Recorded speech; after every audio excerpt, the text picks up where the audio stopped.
नमस्कार मित्रों, अभिनव technical classes Bassi के अंदर मैं फिर से आपका हार्दिक अभिनंदन करता हूं। कल जो मैंने वीडियो डाला था फर्स्ट ईयर है क्लास का भौतिक भूगोल का, उसमें जो आपका सहयोग और आशीर्वाद मिला उसके लिए मैं आप सभी को बहुत बहुत धन्यवाद देना चाहता हूं। इसी कड़ी को मैं आगे बढ़ाते हुए आपके बीच में आज दोबारा से सेकेंड ईयर का वीडियो लेकर आ रहा हूं, ह्यूमन ज्योग्राफी का। जो मुझे महत्वपूर्ण प्रश्न लग रहे हैं वो महत्वपूर्ण प्रश्न मैं आपके सामने शेयर कर रहा हूँ। मैंने कल भी आपको बताया था कि ये मेरी दृष्टि में महत्वपूर्ण है। पेपर सेटर किस प्रकार से पेपर सेट करता है, किस प्रकार से आपको पेपर को अटेम्प्ट करना है, ये सब अपने इस छोटे से एक आधा घंटे के वीडियो के अंदर मैं आपको समझाने का प्रयास करूँगा और उम्मीद है कि आप उसी के अकॉर्डिंग पेपर को सोल्व करेंगे। पहली बात है, जैसे कि मैं आपसे स्टार्ट करना चाहूँ तो मैं आपको बताऊँ कि देखो, पेपर को करने के लिए पहले पेपर का पैटर्न हमारे समझ में आना चाहिए। वैसे सेकंड ईयर के विद्यार्थी फर्स्ट ईयर का पेपर दे चुके हैं, लेकिन पिछली बार फर्स्ट ईयर में क्या था कि कोरोना काल होने के कारण पेपर अटेम्प्ट करने का तरीका अलग अलग था। पेपर किस प्रकार आपको अटेम्प्ट करना है वो पैटर्न आप पहले समझना है आपको। उसके बाद में हम देखते हैं कि पेपर में कौन कौन से महत्वपूर्ण प्रश्न है। तो देखो, जैसे मैं आपको बताना चाहूँ कि आपके पेपर के अंदर कुल आपके 10 प्रश्न होंगे, कि पेपर के अंदर कुल आपके 10 प्रश्न है, 10 प्रश्न होंगे। उन 10 प्रश्नों में से भूगोल के अंदर 5 प्रश्न करने होते हैं। कि 10 में से कुल कितने प्रश्न करने होते हैं? 5 प्रश्न करने होते हैं। प्रत्येक प्रश्न होता है वो 15 नंबर का होता है। इस प्रकार टोटल पेपर होता है आपका 75 नंबर का। 75 नंबर का तो फर्स्ट पेपर होता है और 75 नंबर का होगा आपका सेकंड पेपर।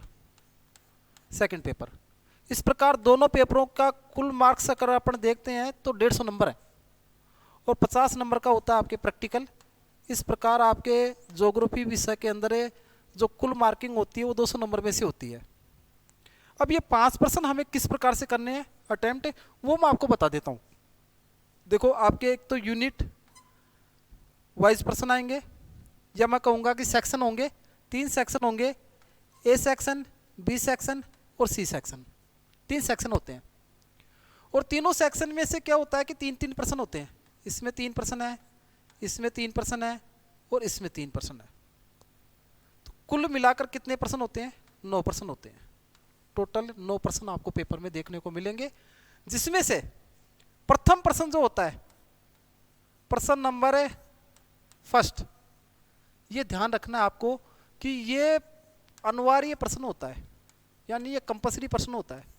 इस प्रश्न को आप ड्रॉप नहीं कर सकते, ये प्रश्न आपको करना ही होगा। प्रत्येक विद्यार्थी को ये प्रश्न करना कंपल्सरी होता है। प्रथम प्रश्न को करना होता है। अब प्रश्न प्रथम में क्या किस प्रकार से मार्किंग होती है वो मैं आपको एक बार समझा देता हूँ। कि जो प्रथम प्रश्न होता है उसके अंदर देखो कि 2 खंड होते हैं। एक खंड के अंदर 7.5 नंबर की तो आएगी आपकी न्यू टाइप या अति लघु उत्तरात्मक क्वेश्चन आएंगे, और 7.5 नंबर का आएगी आपके मानचित्र, कि 7.5 नंबर का आपका मानचित्र होगा। इस प्रकार 7.5 नंबर की आपकी न्यू टाइप और 7.5 नंबर का क्या मानचित्र, ये दोनों मिलाकर ये 15 नंबर है। ये तो प्रथम प्रश्न हो गया, इसको आपको करना ही है, इसको आप ड्रॉप नहीं कर सकते। फिर आते हैं हम सेक्शन के ऊपर या यूनिट के ऊपर आते हैं। तो मैंने कहा कि प्रत्येक यूनिट के अंदर, जैसे ए यूनिट है, बी यूनिट है और सी यूनिट है, इन तीनों यूनिट के अंदर 3-3 प्रश्न दे रखे हैं। अब जो कंडीशन उन्होंने रख रखी है, जो शर्त उन्होंने रख रखी है राजस्थान विश्वविद्यालय ने, वो ये शर्त रख रखी है कि प्रत्येक यूनिट के अंदर से आप एक प्रश्न करेंगे। जैसे एक यूनिट के अंदर आपने एक प्रश्न किया, बी यूनिट के अंदर आपने एक प्रश्न किया और सी यूनिट के अंदर आपने एक प्रश्न किया। इस प्रकार आप तीनों यूनिट के अंदर एक एक प्रश्न करते हैं तो टोटल प्रश्न हो जाते हैं आपके पास में 3 प्रश्न। ये 3 प्रश्न आपने कर दिए और एक प्रश्न आपने प्रथम किया। इस प्रकार आपके पास में टोटल प्रश्न कितने हो गए? 4 प्रश्न आपने अटेम्प्ट कर लिए। अब देखो, इसके बाद में इसमें 2 शेष बचते हैं, इसमें 2 शेष बचते हैं और इसमें 2 शेष बचते हैं। ये शेष बचे हुए कुल क्वेश्चन है 6। अब 6 प्रश्न में से आप कोई भी एक प्रश्न कर सकते हो। इसके लिए कोई कंडीशन नहीं है, कोई शर्त नहीं है। आपको जो बेटर लगता है ना, जो अच्छा आप प्रेजेंटेशन कर सकते हो, उस क्वेश्चन को आप कीजिए। और साथ साथ ये भी ध्यान रखना कि देखो, आपको खंड वाइज दे रखे हैं, यूनिट वाइज दे रखे हैं। आपको जो प्रश्न सबसे अच्छा लगता है ना, सबसे अच्छा आप कर सकते हो, उसको प्रथम प्रश्न के रूप में कीजिए। आप पहले उसको कीजिए। जैसे बी यूनिट में कोई प्रश्न है, आपको अच्छी तरह से प्रेजेंट कर सकते हो आप, तो उसको करो। लेकिन करना इसी प्रकार से है कि 6 में से केवल एक प्रश्न करना है आपको, वो आप कोई भी चॉइस पर करो। तो 3 तो आपने यहाँ से किए, एक प्रश्न आपने ये प्रथम वाला किया, और एक प्रश्न आपने ये किया, तो टोटल कर आपने कितने प्रश्न किए? 5 प्रश्न। और मैंने कहा कि प्रत्येक प्रश्न कितने नंबर का होता है? 15 नंबर का। इस प्रकार 75 नंबर का आपका पेपर होगा, और वो 75 नंबर आपको इस प्रकार से अटेम्प्ट करने हैं। ये दोनों यूनिट की बात होती है। कल मैंने कक्षा के अंदर आपको बताया था कि आपका जितना सहयोग होगा, तो जितना सहयोग आप मुझे दोगे या मेरे से आप जो उम्मीद रखते हो, मैं कोशिश करूंगा कि आपके के जैसे आज भी बहुत से विद्यार्थियों के मेरे पास फोन आए कि सर आप एक मानचित्र की कक्षा लेकर आइए, तो मैं कोशिश कर रहा हूँ कि आपकी मानचित्र की कक्षा भी मैं जल्दी आपके बीच में लेकर आऊँगा। जो इम्पोर्टेंट स्थान होते हैं वो आपको मैं प्रदर्शित कर सकूँ, दिखा सकूँ कि कौन कौन से स्थान होते हैं। तो वो कक्षा भी मैं आपके बीच में जल्दी लेकर आऊँगा। मैं प्रयास कर रहा हूँ कि जल्दी आपके बीच में वो कक्षा भी हो। आज जो मैं चर्चा कर रहा हूँ सेकेंड ईयर के विद्यार्थियों के लिए चर्चा कर रहा हूँ कि सेकेंड ईयर के विद्यार्थी जो होते हैं उनके लिए 2 पेपर हैं। एक तो रिसोर्स ज्योग्राफी है, संसाधन भूगोल है, और सेकंड है आपकी ह्यूमन ज्योग्राफी। आज जो मैं पेपर लेकर आया हूँ, मेरे अनुसार जो महत्वपूर्ण प्रश्न लेकर आया हूँ वो मैं ह्यूमन ज्योग्राफी के लेकर आया हूँ, मानव भूगोल के लेकर आया हूँ। कि मानव भूगोल में मेरे अनुसार कौन कौन से प्रश्न इंपॉर्टेंट है। आपको अपनी तैयारी लगातार जारी रखनी है।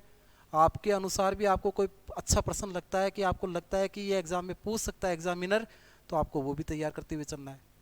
मैंने आपको कहा था, कल भी मैंने चर्चा की थी, आज कक्षा में फिर से चर्चा कर रहा हूँ ऑनलाइन डिजिटल प्लेटफॉर्म पर, कि देखो 1 वीक सीरीज होती है, उसको 1 डे सीरीज बनाकर मत पढ़ना, एक दिन की किताब समझकर मत पढ़ना, उसको कम से कम आप 7 दिन का टाइम तो दीजिए, उसमें पढ़िए।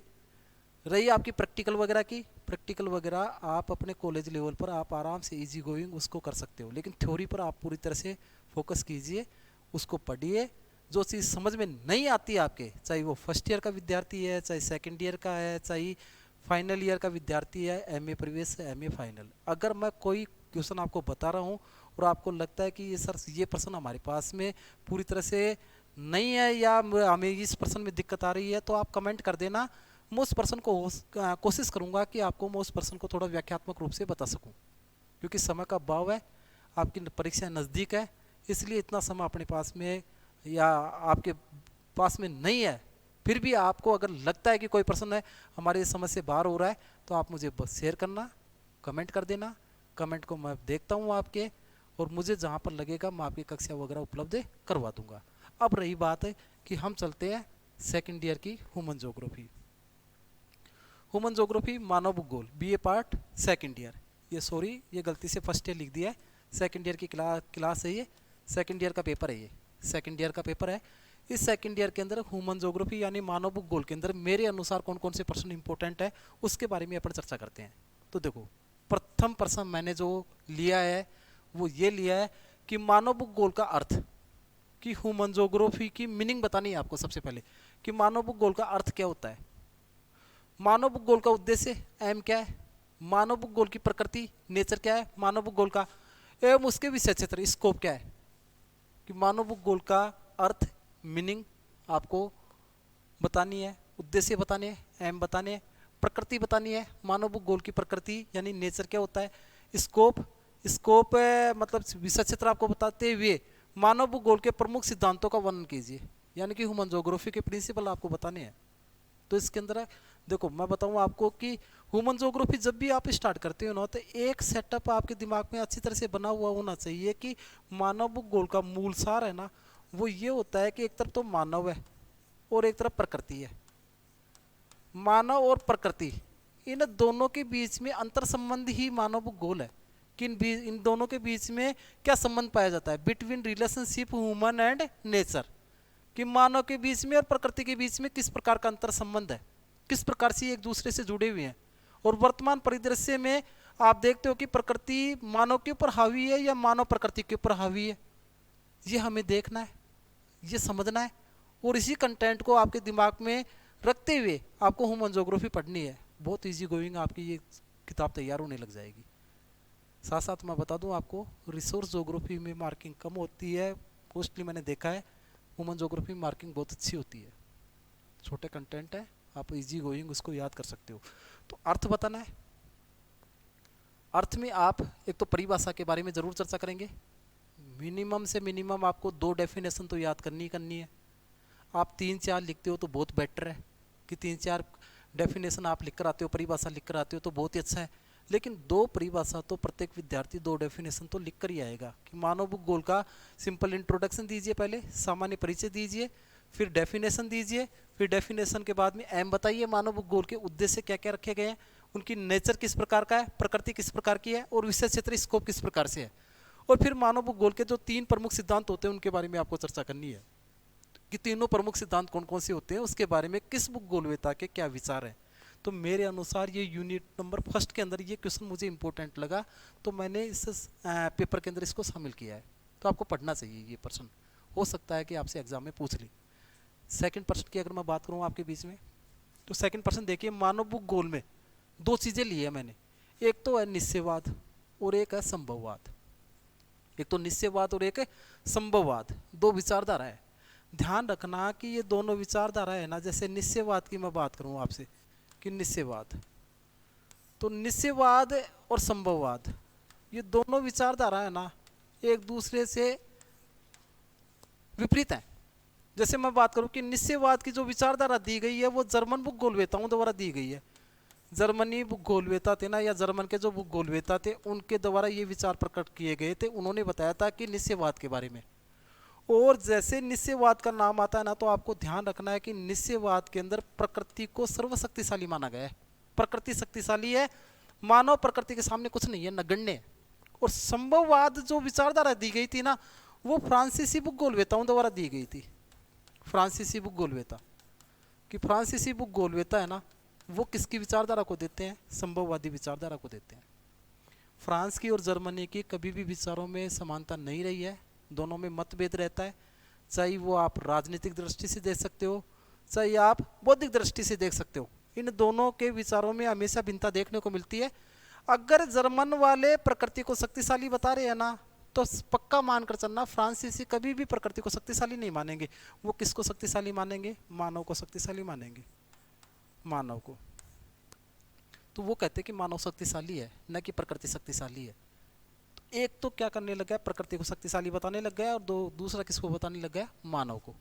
इस प्रकार इन दोनों के विचारों में आपको तुलना करनी है, निश्चयवाद और संभववाद विचारधारा के आलोचनात्मक मूल्यांकन करना है कि इसमें कौन कौन सी चीज़ें तो ठीक थी और कौन कौन सी गलत थी, और दोनों की तुलना कर बताना है। फिर आप देखते हो कि इसी विचारधारा को अगर मैं 1st नंबर तो इसको देता हूँ, 2nd नंबर इसको देता हूँ, जब इन दोनों में मतभेदता रही तो इसके कारण भूगोल का विकास अवरुद्ध हो जाता है। अन्य भूगोलवेता इसका समाधान चाहते हैं, तो इसका जो समाधान निकल कर आया था वो नवनिश्चयवाद निकल कर आया था। नवनिश्चयवाद, नवनिश्चयवाद, नवनिश्चयवाद को कहते हैं रुको और जाओ, रुको और जाओ। और ये विचारधारा जो दी थी ना, वो ग्रिफ्थ टेलर ने दी थी। ग्रिफ्थ टेलर महोदय है ना, वो इस विचारधारा को देने का प्रयास करते हैं। ये जो दोनों लड़ रहे थे, कह रहे थे कि प्रकृति शक्तिशाली, और दूसरा क्या कह रहा था, मानव शक्तिशाली है। इन दोनों के बीच में जो समझौता कराने का काम किया ना, वो ग्रिफ्थ टेलर ने किया। उन्होंने कहा कि देखो, संभावना प्रकृति देती है, मानव उन संभावनाओं को अगर फॉलो करता है ना तो आगे बढ़ता है, और अगर संभावनाओं को फॉलो नहीं करता है, उसको चैलेंज करता है ना प्रकृति को, तो प्रकृति अपने रुद्र रूप में आकर मानव को उसका परिणाम भी दिखाती है।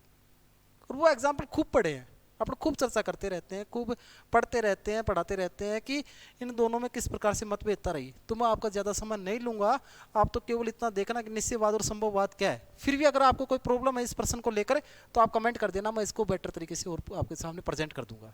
नेक्स्ट प्रश्न देखिए आप, कि अगला प्रश्न मैंने लिया कि प्रजातियों के वर्गीकरण के विशिष्ट लक्षणों का वर्णन कीजिए। कि प्रजाति, 2 शब्द होते हैं भाई, एक तो होती है प्रजाति और एक होती है जाति।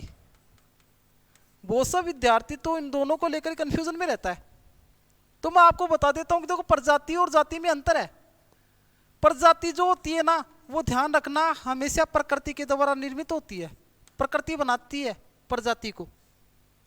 जैसे हमारी हाइट के बारे में, हमारे आँखों का रंग, आँखों की पुतली का छोटा बड़ा होना, गालों की हड्डी का उभरना, बालों की बनना, त्वचा का रंग, ये सब प्रकृति निर्धारित करती है। जो प्रकृति के द्वारा जो निर्धारित होता है ना, वो प्रजाति कहलाती है। और जाति क्या होती है? जाति किसने बनाई? मानव ने, न कि प्रकृति ने। जाति जो होती है ना, वो मानव निर्मित है, कि न कि प्रकृति द्वारा निर्मित। तो प्रकृति का योगदान किस में होता है? प्रजाति में होता है। अब हमारे यहाँ पर कौन कौन सी प्रजातियाँ पाई जाती हैं, वो आपको पढ़ना है। जैसे काकेसाइड प्रजाति कहाँ पर है, निग्रो कहाँ पर है, निग्रेटो कहाँ पर है ना, मंगोलाइड प्रजाति क्या होती है, इन प्रजातियों के बारे में आपको पढ़ना है कि प्रजाति कौन कौन सी होती है। फिर उनके लक्षण बताने, शारीरिक लक्षण बताने उनके, है ना। शारीरिक लक्षण बताओ कि मानव प्रजातियों के विकास के संबंध में ग्रिफ्थ टेलर, मैंने अभी आपसे चर्चा की थी ग्रिफ्थ टेलर साहब के बारे में, क्योंकि उन्होंने नवनिश्चयवाद की विचारधारा दी थी, रुको और जाओ, स्टॉप एंड गो का सिद्धांत दिया था। तो ग्रिफ्थ टेलर के प्रवास कटिबंध सिद्धांत की व्याख्या करनी है कि किस प्रकार प्रजातियां पूरे विश्व के अंदर फैली हैं, कि इनका मूल निवास स्थान कहाँ से था और किस प्रकार उनका उद्भव हुआ, और उद्भव होने के बाद में वर्तमान में किस प्रकार से प्रजातियां पूरे चारों तरफ फैल गई हैं। और इसमें ध्यान रखना है, एग्जाम्पल जरूर उठाने हैं आपको, विश्व के अंदर कौन कौन सी प्रजाति कहाँ कहाँ पर पाई जाती है, मूल प्रजाति कौन सी होती है, कि मूल प्रजातियों के बारे में आपको 5, 10, 20 आपको एग्जाम्पल याद रखने हैं, क्योंकि एग्जामिनर आपसे उम्मीद करता है कि आप एग्जाम्पल सहित उसको बताइए। तो इसलिए आपको ग्रिफ्थ टेलर का सिद्धांत देखना है, प्रवास कटिबंध सिद्धांत क्या होता है। मेरे अकॉर्डिंग ये प्रश्न इंपॉर्टेंट है। नेक्स्ट प्रश्न की मैं बात करूँ आपके सामने, तो एस्किमो खूब अच्छी तरह जानते हो आप, खूब पढ़ते हो एस्किमो के बारे में। एस्किमो का शाब्दिक अर्थ ही होता है कच्चा मांस खाने वाली जाति या प्रजाति। जो कच्चा मांस खाती है ना, वो प्रजाति एस्किमो कहलाती है। नागा जनजाति के बारे में अपन खूब पढ़ते हैं। भील जनजाति अपने राजस्थान से जुड़ी हुई है। भील जनजाति मध्य प्रदेश राजस्थान के क्षेत्र में खूब टच करती है। तो 3 जनजातियां मुझे इंपॉर्टेंट लगी, क्योंकि पिछली बार के एग्जाम के पेपर उठाकर देखते हैं ना अपन, तो बुशमैन आपसे पूछ ली गई है। दोनों में मोटा अंतर अगर मैं बताऊं तो ये शीत कटिबंध में निवास करने वाली जनजाति है, ये उष्ण कटिबंध में निवास करने वाली जनजाति है, ये उष्ण क्षेत्र में रहती है। अब एस्किमो की क्या क्या शारीरिक विशेषताएं होती हैं, क्या क्या सामाजिक विशेषताएं होती हैं, किस प्रकार उनका जीवन यापन होता है, उनके शिकार वगैरह किस प्रकार से करते हैं, अपने जीविकोपार्जन का साधन कैसे कैसे जुटाते हैं, ये आपको तीनों को देखना है हल की दृष्टि से। बहुत ईजी प्रश्न होता है, एक बार पढ़ोगे ना सिंपल वे पर याद हो जाएगा और नंबर भी बहुत अच्छे दिलाता है। तो मुझे उम्मीद है कि आप इन तीनों को एक बार देख कर जाएंगे।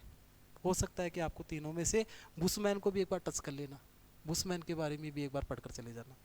नेक्स्ट प्रश्न की मैं अगर बात करूं आपसे, तो देखो, विश्व वितरण के प्रादेशिक प्रारूप को प्रस्तुत कीजिए, कि विश्व वितरण के प्रादेशिक प्रारूप को प्रदर्शित कीजिए तथा जनसंख्या विश्व के प्रमुख महामानव समूह का वर्णन कीजिए। इसमें बताया गया है कि विश्व वितरण के प्रादेशिक प्रारूप को प्रस्तुत कीजिए, कि विश्व के अंदर जनसंख्या किस प्रकार से फैली हुई है, और वो जो जनसंख्या फैली हुई है ना, उस जनसंख्या का विस्तार, राजस्थान में वितरण का मतलब होता है फैलाव, पूरे विश्व के अंदर जनसंख्या किस प्रकार से फैली हुई है वो आपको देखना है, कि क्या सभी जगह पर समान जनसंख्या पाई जाती है या असमान जनसंख्या पाई जाती है, कहाँ पर अधिक जनसंख्या रहती है, कहाँ पर कम जनसंख्या रहती है। तो ऐसी जनसंख्या के जो प्रश्न होते हैं ना, वो अपने खुद के ऊपर डिपेंड होकर पढ़ना चाहिए। कि मैं जैसे मेरे खुद के एग्जाम्पल लेता हूँ, कि मैं कहाँ पर रहना पसंद करूँगा, मुझे क्या क्या सुविधाएं चाहिए कि वहाँ पर मैं रहूँगा। जो सुविधाएं आपको चाहिए ना, वो सुविधा जहाँ पर उपलब्ध होगी ना, वहाँ पर जनसंख्या का बसाव अधिक मिलेगा, और जो मानव के अनुकूल नहीं होगा ना, वहाँ पर जनसंख्या का बसाव कम पाया जाएगा।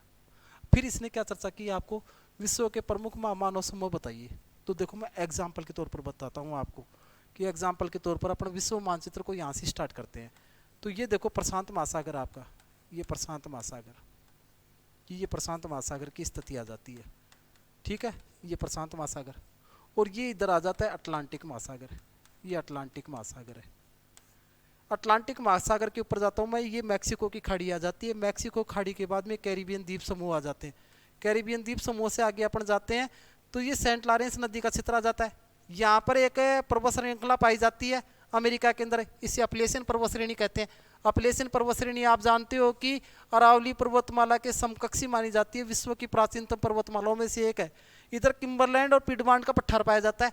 यहाँ सेंट लॉरेंस का क्षेत्र पाया जाता है, सेंट लॉरेंस के बाद में हडसन की खाड़ी पाई जाती है, ये अलास्का, अलास्का के बाद में ये सैन फ्रांसिस्को का क्षेत्र आ जाता है, और ये कैलिफोर्निया की खाड़ी आ जाती है, कैलिफोर्निया के बाद में ये उत्तरी अमेरिका की स्थिति बन जाती है। उत्तरी अमेरिका के अंदर आप देखोगे ये अलास्का है, ये यूएस है, ये कनाडा है, ये यूएसए है, ये मैक्सिको है। यहाँ पर हम देखेंगे ना तो अमेरिका के अंदर सबसे ज्यादा जो जनसंख्या बसा पाया जाता है ना, महामानव समूह विश्व के अंदर 3 जगह पर है, ध्यान रखना। तो ये पहला नंबर का जो क्षेत्र आता है ना वो यहाँ पर है, यहाँ पर मानव बसाव है ना वो बहुत अधिक पाया जाता है। अब आपको होगी सर यहाँ पर क्यों पाया जाता है, क्योंकि ये मानव की सबसे अनुकूल जगह है, क्योंकि यहाँ पर अमेरिका की एक तो 5 अंगुली नुमा झीलें पाई जाती हैं, 5 अंगुली नुमा झीलें मानव के लिए सबसे अनुकूल है। तो ये अमेरिका का देखो कौन सा क्षेत्र आ गया, ये तो पूर्वी भाग आ गया और ये उत्तरी भाग आ गया, तो उत्तरी पूर्वी अमेरिका में महामानव समूह पाया जाता है। फिर इसके बाद में अपन देखते हैं ये ब्राजील वगैरह आ जाता है, अर्जेंटीना वगैरह आ जाता है, ये दक्षिणी अमेरिका की स्थिति आ जाती है। तो उत्तरी अमेरिका और दक्षिणी अमेरिका, उत्तरी अमेरिका और दक्षिणी अमेरिका में जैसे मैं एग्जांपल दूंगा आपको, तो ये क्षेत्र, इस क्षेत्र के अंदर है ना मानव बसाव खूब पाया जाता है। अब ये अधिकांशतः विकसित कंट्रियाँ हैं, यहाँ पर विकसित कंट्री हैं ये दोनों, कनाडा और यूएसए। तो यहाँ पर जो मानव बसाव पाया जाएगा ना उसकी अलग विशेषता होगी। फिर सेकंड में अगर चर्चा करूँ आपके बीच में, तो सेकंड की अगर मैं आपके बीच में चर्चा करता हूँ तो जैसे अपन यहाँ से स्टार्ट करते हैं, ये देखो जैसे काला सागर आ जाता है, अजोव सागर वगैरह आ जाता है, अजोव सागर के बाद में भूमध्य सागर की स्थिति आ जाती है, ये जिब्राल्टर जलसंधि आ जाती है, जिब्राल्टर जलसंधि के बाद में गिनी की खाड़ी आ जाती है, गिनी की खाड़ी के बाद में ये अफ्रीका की स्थिति बनती है, ये लाल सागर आ जाता है, ये खाड़ी देश आ जाते हैं, खाड़ी देश के बाद में फारस की खाड़ी वगैरह आ जाती है, फारस की खाड़ी के बाद में आप देखते हो कैम्बे की खाड़ी आ जाती है, खंबात की खाड़ी आ जाती है, कच्छ की खाड़ी आ जाती है, भारत की स्थिति आ जाती है, भारत की स्थिति के बाद में म्यांमार की स्थिति आ जाती है, बांग्लादेश आ जाता है, म्यांमार आ जाता है, कंबोडिया, थाईलैंड, वियतनाम वगैरह आ जाते हैं, लाओस वगैरह देश आ जाते हैं, यहाँ जावा आ जाता है, यहाँ पर जकार्ता आ जाता है, यहाँ पर ये इंडोनेशिया की स्थिति बन जाती है, मलेशिया आ जाता है, फिलीपींस आ जाता है, सिंगापुर वगैरह की स्थिति आ जाती है। इसके बाद में आप जाओगे तो यहाँ पर हेकेडो, होन्सू, क्यूसू, शिकाकू, ये जापान की स्थिति आ जाती है। इसके बाद में देखते हो उत्तरी कोरिया, दक्षिणी कोरिया आ जाता है, ये आपका कमचटका का क्षेत्र आ जाता है, ये पूरा का पूरा रूस का क्षेत्र बन जाता है, यहाँ पर फ्रांस वगैरह आ जाता है, यहाँ पर ब्रिटेन आ जाता है, यहाँ पर आइसलैंड आ जाता है, नॉर्वे, स्वीडन, फिनलैंड आ जाता है, और इसके बाद में ये पूरा का पूरा क्षेत्र साइबेरिया का बन जाता है। तो ये देखो अफ्रीका महाद्वीप, ये यूरोप महाद्वीप, ये एशिया महाद्वीप। अब यूरोप महाद्वीप है ना, यूरोप महाद्वीप में जो जनसंख्या का मानव बसाव पाया जाता है ना वो इस जगह पर पाया जाता है, यहाँ पर सबसे ज़्यादा यूरोप के अंदर है ना जनसंख्या पाई जाती है। ये क्षेत्र है ना, ये क्षेत्र मानव बसाव के लिए सबसे अधिक जनसंख्या वाला क्षेत्र माना जाता है, कि यहाँ पर मानव एक तो फर्स्ट नंबर पर, तो यहाँ पर सेकंड नंबर पर यहाँ पर। तो ये देखोगे आप यूरोप का कौन सा क्षेत्र है, यूरोप का उत्तरी पश्चिमी क्षेत्र, उत्तरी पश्चिमी और पश्चिमी क्षेत्र के अंदर है ना यूरोप के अंदर जनसंख्या का बसाव बहुत अधिक पाया जाता है। फिर थर्ड नंबर पर देखोगे आप ये एशिया है, एशिया के अंदर कहाँ पर है, एक तो पूरा का पूरा आपका दक्षिणी एशिया, दक्षिणी एशिया के अंदर है ना भारत पाकिस्तान वगैरह, यहाँ पर जनसंख्या, बांग्लादेश वगैरह, यहाँ पर जनसंख्या का बसाव खूब अधिक पाया जाता है। फिर आप देखते हो कि इस जगह पर भी जनसंख्या का बसाव खूब अधिक पाया जाता है, ये पूरा का पूरा क्षेत्र। और फिर देखते हो आप कि ये है ना चीन का क्षेत्र, इस चीन के क्षेत्र के अंदर भी जनसंख्या का बसाव बहुत अधिक है। तो एशिया के अंदर मानव समूह पाया जाता है ना, वो मानव समूह पाया जाता है। देखो दक्षिण एशिया, दक्षिणी पूर्वी एशिया व पूर्वी एशिया के अंदर, दक्षिण एशिया, दक्षिण पूर्वी एशिया व पूर्वी एशिया, इसके अंदर मानव समूह पाया जाता है। तो 3 मानव समूह पाए जाते हैं, फर्स्ट नंबर का ये है, सेकंड नंबर का ये है और थर्ड नंबर का ये है। यहाँ पर 3 जगह पर मानव समूह बहुत अधिक पाया जाता है। तो तीनों आपको ध्यान रखने हैं, कि तीनों को आपको ध्यान रखोगे, तीनों की विशेषताएं अलग अलग हैं। जैसे कुछ ग्रामीण विशेषताएं लेकर है तो कुछ नगरीय विशेषताएं लेकर है। कौन सा मानव समूह है जो ग्रामीण विशेषताओं को रखता है और कौन सा है जो नगरीय विशेषताओं को रखता है, तुलना करोगे इजी वे पर याद हो जाएगा। फिर नेक्स्ट अपन देखते हैं, नेक्स्ट क्वेश्चन कि प्रवसन मानव स्थानांतरण के विभिन्न प्रकारों का वर्णन कीजिए तथा अंतरराष्ट्रीय मानव प्रवसन के कारणों व प्रभावों को इंगित कीजिए। तो देखो मैं आपको एक बार थोड़ा सा क्लियर कर देता हूँ कि प्रवसन का मतलब होता है स्थानांतरण या माइग्रेशन, इंग्लिश में बोलते हैं माइग्रेशन। अपन कई बार जाते हैं यूनिवर्सिटी के अंदर, माइग्रेशन सर्टिफिकेट नहीं है, यानी कि मानव एक स्थान से दूसरे स्थान पर किस प्रकार जाता है।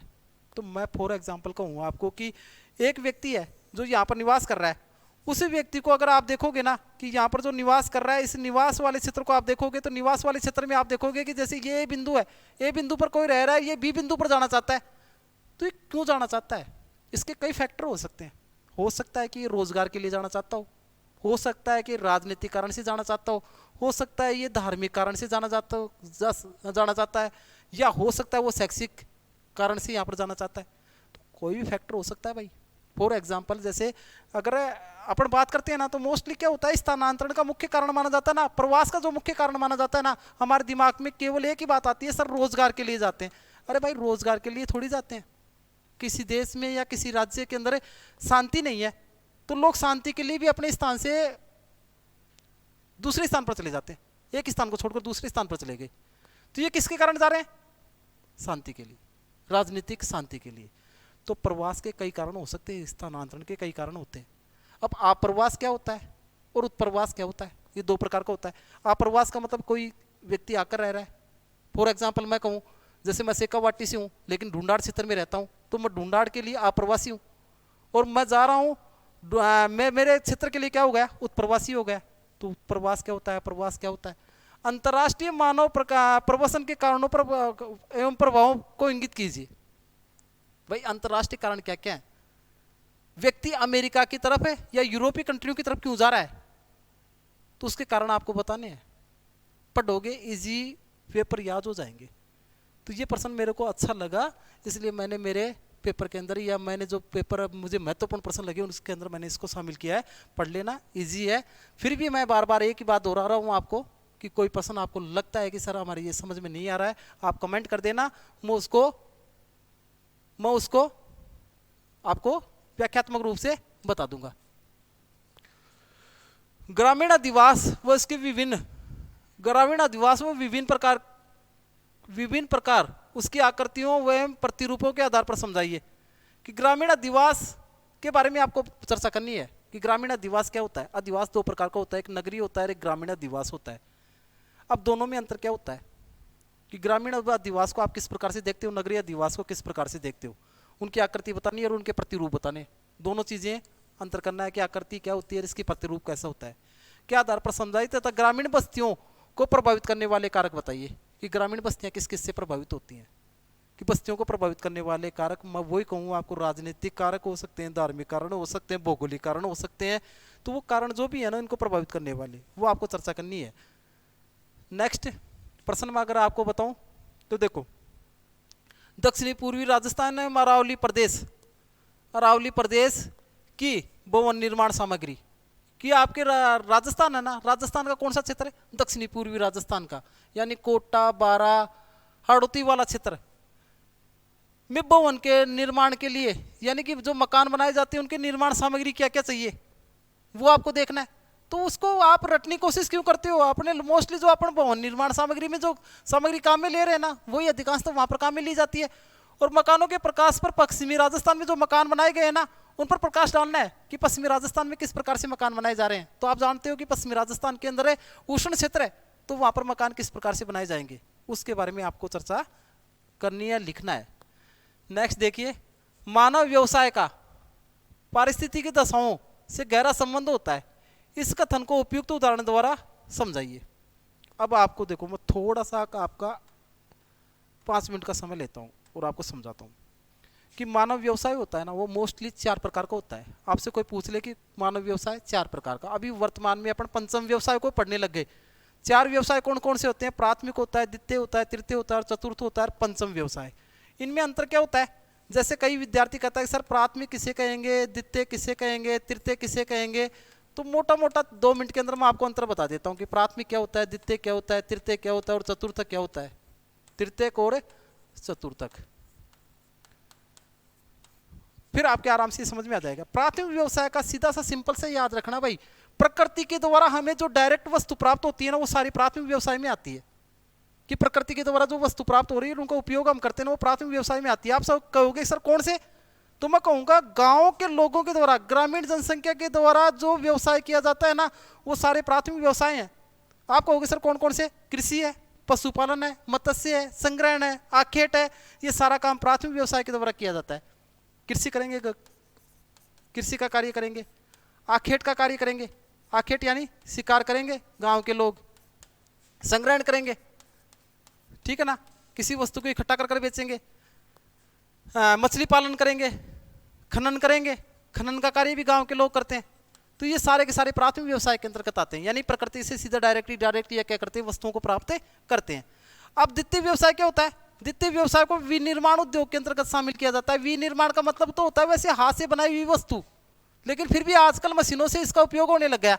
इसमें क्या होता है कि प्राथमिक व्यवसाय के द्वारा जो वस्तुएं प्राप्त हुई ना, उनको रूपांतरण किया जाता है, उनका रूपांतरण किया जाता है और उनको अधिक मूल्यवान बना दिया जाता है। जैसे फॉर एग्जाम्पल मैं कहूँ, कृषि है, कृषि से जैसे हमें कपास प्राप्त हो रहा है, तो कपास हमारे लिए डायरेक्ट उपयोगी नहीं है, लेकिन कपास से हम क्या बनाएं, सूती वस्त्र का निर्माण कर देना, तो वो हमारे लिए ज़्यादा उपयोगी है, तो वो द्वितीय व्यवसाय करेगा।